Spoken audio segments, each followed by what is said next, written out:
Hello, thanks for joining me again for another edition of the show Sport Exchange. Giuliano is my name, and we are back talking business as it affects sports. Yes, on today's show, we will take you through some exciting news, and of course, we will have a woman on the show. We will have a woman on the show, yes. Still in the spirit of the International Women's Day, and it's a month to celebrate the women. So we will be having women on the show all through the month. Okay? Anyway, we'll go on a short break now. And when we come back, it will be time to take the news. And don't forget, our social media handles are there for you. You keep interacting with us via this platform. So, on Facebook, it is Sport Exchange at 24. Yeah, Sport Exchange 24, rather. Sport Exchange 24 on Facebook, and on Twitter at Sport Exchange 24. That is our social media handle. So keep all the conversation coming and let's enjoy the friendship. Okay? All right, let's go on a short break, and when we come back, it will be time to take the news.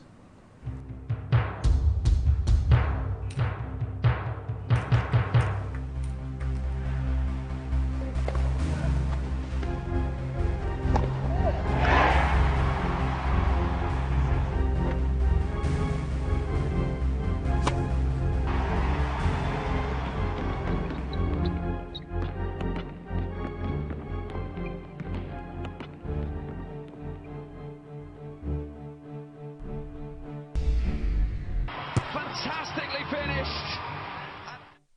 Welcome back. The overwhelming majority of sports now offer equal winning prize money to men and women at the top level. A BBC Sports study had found out of the 48 sports surveyed, 37 offered prize money, of which only 3 did not offer parity at any of its major championships or events. The biggest gaps in prize money for male and female athletes are in football, golf, and basketball. Since the last edition of the BBC Prize Money in Sports study in 2017, sports including hockey, cliff diving, surfing, and wrestling have achieved parity in at least one major competition. However, cricket has taken the biggest strides to narrow the gap. The 100 set for its inaugural season in 2021 will offer equal prize money in the men's and women's tournaments, while the men's and women's Big Bash leagues achieved parity in the 2017 to 2018 season. The 2020 Women's T20 World Cup saw champions Australia awarded a purse of $1 million, that is reportedly equal to what the winners of the men's tournament will win in 2021. But the International Cricket Council has not yet confirmed the tournament's prize pot. The winners of the 2022 Women's World Cup will collect $3.5 million. In 2017, England won $660,000 from a total prize pot of $2 million. England's men won $4 million in 2019 from a total pot of $10 million. More than 75% of Japanese oppose overseas fans attending the Tokyo Olympics, a poll showed, as organizers prepared to make a decision on foreign spectators. The poll by the Yomiuri Shimbun Daily found that only 18% of people who responded were in favor of foreign spectators being allowed into Japan for the coronavirus delayed games, with 77% against. Games organizers plan to rule on the matter this month, likely before the nationwide torch relay begins on March the 25th. Although Japanese media say games chiefs have already decided to bar foreign fans, which differs from what the president of Tokyo 2020, Seiko Hashimoto, says about letting fans around the world attend the games. In football, Belgium's leading football clubs have supported a proposal to merge their league with the Netherlands. The General Assembly voted unanimously in favor for a possible cross-border Benin league. Last year, the Belgian Pro League was the first major European competition to be cancelled due to the COVID-19 pandemic. And finally, at home, Agai Zebra has been unveiled as the official match ball for the 2020-2021 season of the Nationwide League One. Agai, a sport outfit company, is the official kit partner of Nationwide League One. At the unveiling, Agai donated the Zebra match balls and kits as part of its fulfillment of its partnership with the NLO. Okay, that's a wrap for the news, and still in the mood of the International Women's Day. Like I said, we're celebrating women. On the dugout segment is a lady of substance that will be joining me. But we have a message from Nike for our women this week.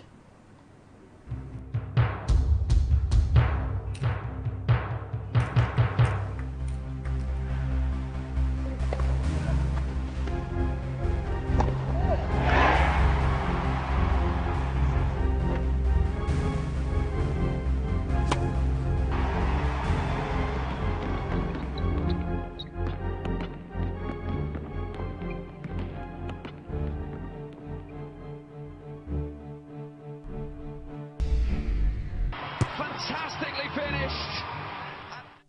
Welcome back. It's still Sport Exchange, and right now is the dugout segment. And joining me to look at this particular issue on today's show, we'll be looking at the synergy between mediation and sports. And joining me to look at this issue is a sports tech and entertainment lawyer, Beverly Agbakoba Onyajanya, she's joining me here in Lagos. Beverly, how are you doing today? How are you doing? I'm good. I'm great. And let me wish you happy Women's Month. It's the Women's Month, and I know that there are so many things the women want, and part of it is what we'll be looking at today. Beverly, would you say in sports, would you say that the women have been given fair chance of administering the game? Thank you so much, first of all, for acknowledging Women's Month. I celebrate all women around the world and also women in sports. No, I don't think that women are still being given enough of a role in the administration of sports for many reasons. Typically it has been a boys' club, no pun intended, for the longest time. It's, when we look internationally, we look at bodies like the IOC, International Olympics Committee, when you look at the ratio of women to men all over the world in boards, committees, in the corporate world, not to mention sports, the ratio has always been skewed in favor of men. I think that will change the more we emphasize the need for women to step up to the challenge. And also, it's not just about the women stepping up. We also need to create more of an enabling environment to welcome women to the table, better policies to invite women, capable women. There are more than enough capable women out there, but a lot of the time they don't feel welcome. So we need to do something to change this issue. We need to make women feel welcome. We need to have better policies that will insist on a minimum ratio, for instance, of women on the board, let's say. And I believe in that way, it will encourage more women to step up to the table. At the moment, it's very much dependent on who is, at the helm of leadership. And until those people at the helm of leadership recognize that women have, a lot of contributions to make, nothing is going to change. So yes, it will be good to see a female FIFA president, for instance. Already we have a Secretary General, which is fantastic, Madame Fatma Samoura. But we need to see more. And I also want to congratulate a lady who was recently appointed to, I believe it was the Table Tennis Federation, the committee. So I am recognizing that more women are being invited to the table, but a lot is still left to be seen. All right. Thank you very much for that. I would have loved us, but let's see. Maybe I can still come back to that. Let's go straight to the issue in focus now. Let's talk about the sports and mediation. Good that both of us were in Africa, and most times there are issues, conflicts on the continent, especially when it has to do with sports. And we have to run all from, maybe if it is happening in Nigeria, we all have to go straight to Zurich, or most times just to seek solutions to some of those things that happen there, especially. But how can we make sure that we have how can we make sure that mediation is created, that kind of structure is created in Nigeria to help us, especially as it affects professional sports? Okay, thank you for that question. And yes, it's a very, very pertinent question to ask. How can people get better access to justice? Because the question hinges on access to justice. As it is now, we do actually have mediation centers. We have something called multi-door courts. These multi-door courts are attached to the regular high courts in specific states. So we have this in Lagos, being the premier pioneer of the multi-door court. It's called the Lagos Multi-Door Court. We have it in Enugu, we have it in Abuja, we also have it in Oyo, and hopefully in more states to come. And the essence of this is simply a situation where the courts themselves recognize that they are congested. The courts themselves, even the civil procedure rules, have given more weight to the importance of mediation procedures.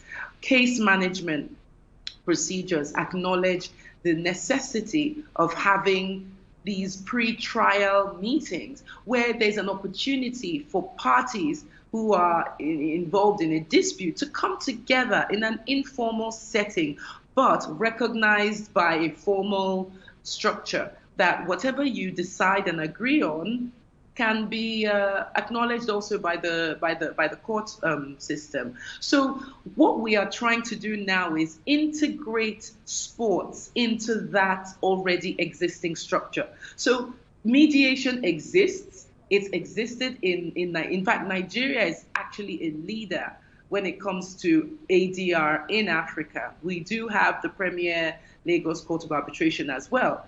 Mediation takes place there as well.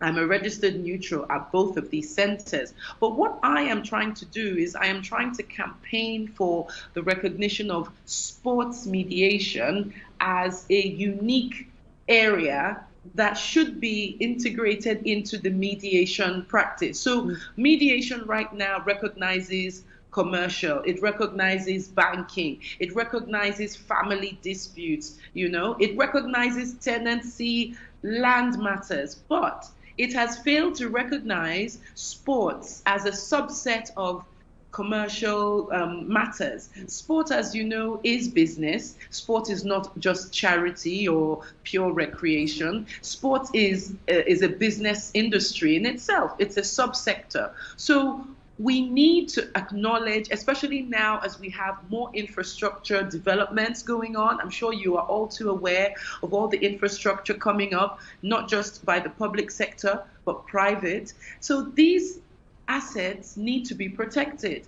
They need to be protected by some kind of dispute resolution mechanism. So sport is being recognized slowly but surely. We need more people to contact these mediation centers in the states I previously mentioned. If you have a dispute in any of these states, in fact, you don't even have to be in that state. You can take your dispute to that state from another state. So it is essential, exactly, that we recognize these channels and use them because they're there. All right. Thank you. Beverly, I'm not sure, maybe because of your understanding of the terrain, the sports terrain in the country. I'm not sure most of them, most of maybe your colleagues or those who operate in that mediation territory understand that there are times we have conflicts or crises in majority of the sports federations in Nigeria, for example. And let me take football. Football frowns are taking football matters to a normal court. And just recently, too, the Athletics Federation had to take their conflict to a normal court. So, how can we create an awareness for those who should know that there is need to push this into the mediation of the ADR sector? Arena. Yeah. Okay. Thank you. Great. Again, it's going to take the whole industry to really come together, the stakeholders, to make it known that, look, disputes concerning sports, concerning administration, governance, etc., apart from criminal matters, obviously, should be heard by specific forums. Naturally, all federations, associations should have internal dispute resolution mechanisms, which should be exhausted first. So if I'm say a member of a federation and I have a dispute or I have a matter or an issue, internally I will bring it before the disciplinary committee of that specific federation. If the matter is heard by the disciplinary committee and I'm not satisfied with the outcome, I should then be able to take it to an external sports mediation tribunal. Again, I know we do not have a national sports tribunal in Nigeria, which is unfortunate, but I do believe that things will change in time. The national sports policy does recognize that there is this lacuna.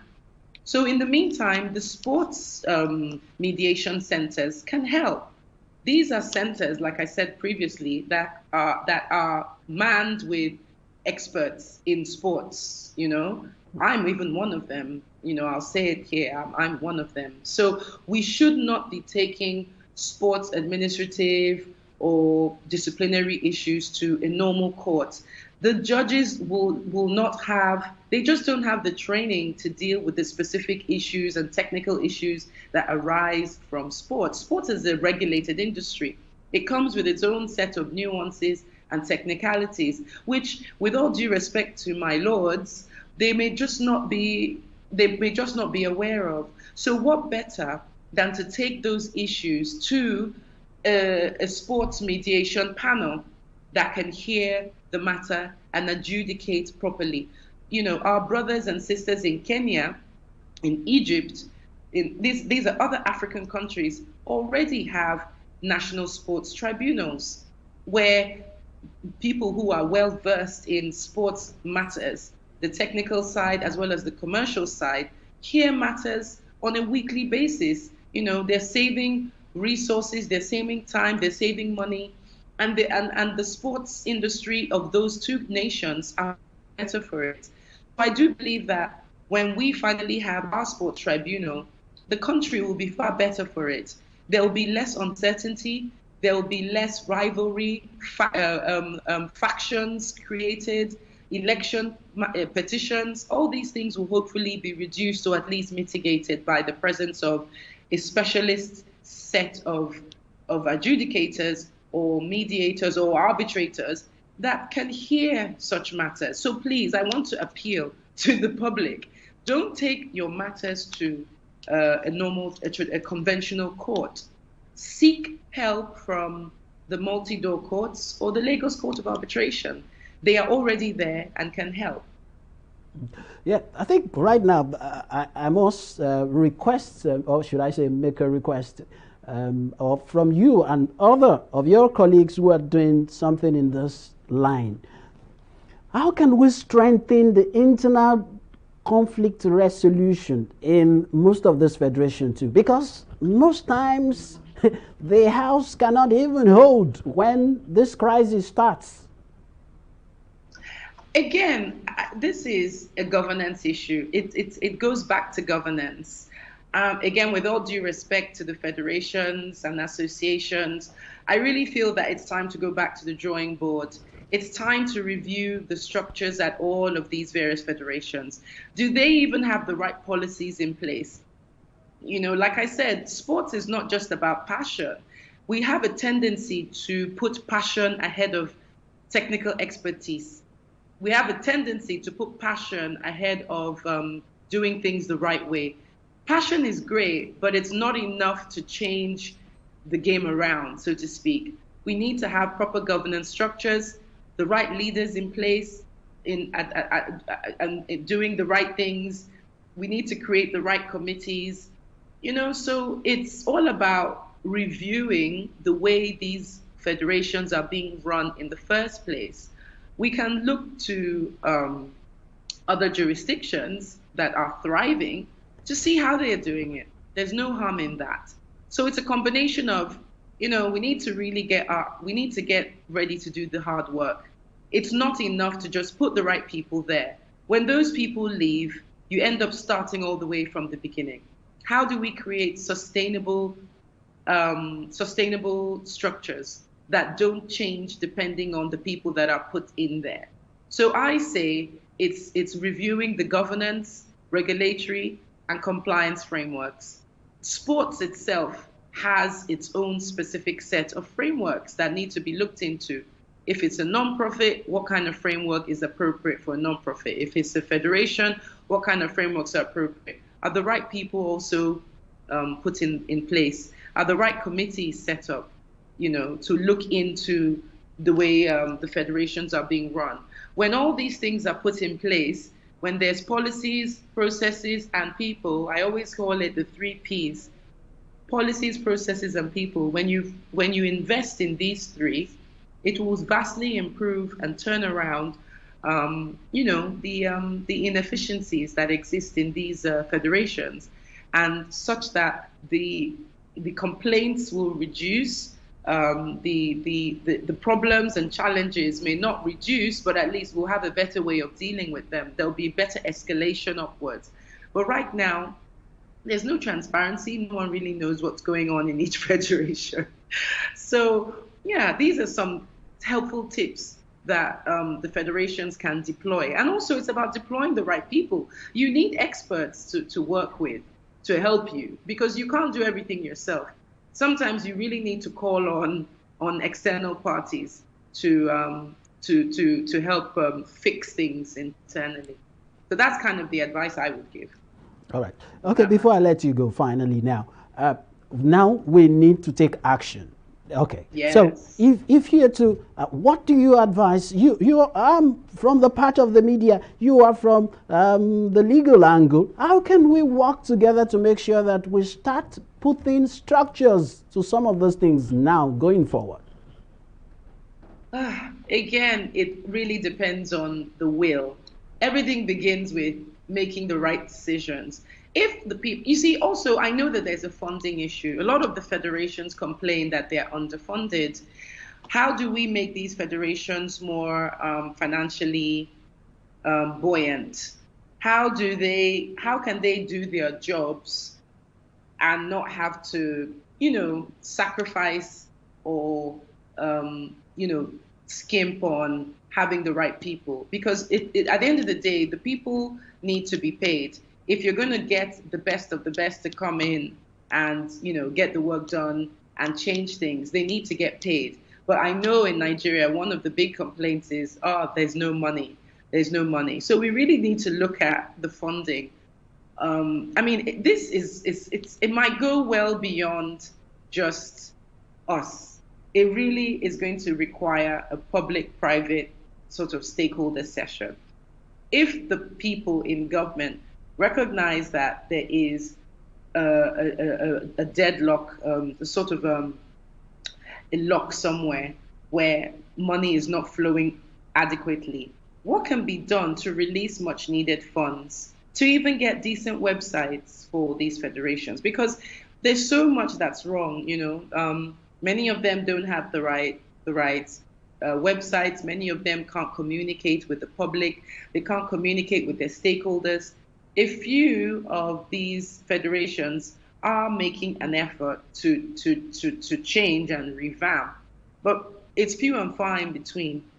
I know at Lagos State level, I know the Lagos State Sports Commission is really trying its best to overhaul a lot of things. I know right now, ongoing as we speak, a lot of the sports associations and boards, I would say the boards are being dissolved, and new members are being appointed into Lagos State Sports Boards.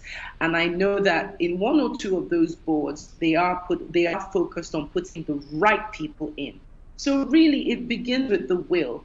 If we can see a real desire from the federations to want to effect change, then they would have to escalate it up to, say, maybe the Federal Ministry of Youth and Sports and say, look, we really need to achieve this and this objectives.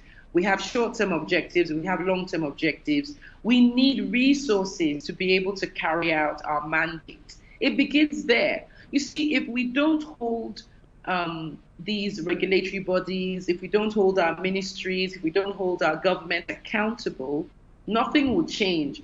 So it really requires us to hold them accountable. And when the pressure is mounted, then something will have to give. Until that happens, if no one takes an interest at federal level with swimming or gymnastics or cricket or hockey or basketball, then nothing will change. So it's I commend you for hosting these sort of forums, public forums, because at the end of the day, people will watch this. So when we have these conversations more often, it puts pressure. But then we need that critical mass to put more pressure on the federations and the associations. Otherwise, nothing will change. But I commend Lagos State. At least they are taking some efforts. I'm not commending them fully, but at least for making the first step. But a lot of work needs to be done. And they should not shy away from working with external advisors, because even abroad, the best sports bodies, federations, even in Africa, they engage external body institutions and professionals to come and help improve business efficiency. You know, like you have a business consultant that can come into your business and say, okay, I need to change this. We can do that. You see, we need to look at sports as a real tangible industry that can employ thousands, that can empower thousands, that can generate revenue, that can boost our global perception worldwide. If we don't give it that attention it needs, nothing will change. All right. Wow. I can see the passion, really, but time is really not our friend here on the show. Yeah, time is of essence. So this is where we'll wrap things up now. Thank you very much, Beverly, for your contribution on the show today. I really appreciate it. And this is an ongoing conversation anyway. It never stops here. We will continue to engage everyone that is in this industry. Thank you once again for joining me. Thank you so much. Thank you for having me. It's been a pleasure. All right. That's it for today's show. Thanks for joining me. And don't forget, our social media handles, or should I say our social media platforms, are up and running. Sport Exchange 24. Facebook, just like it. And for Twitter, it's at Sport Exchange 24. You can watch a repeat, or if you want to watch this program again, TV 360 Nigeria on YouTube. That is the channel to go to.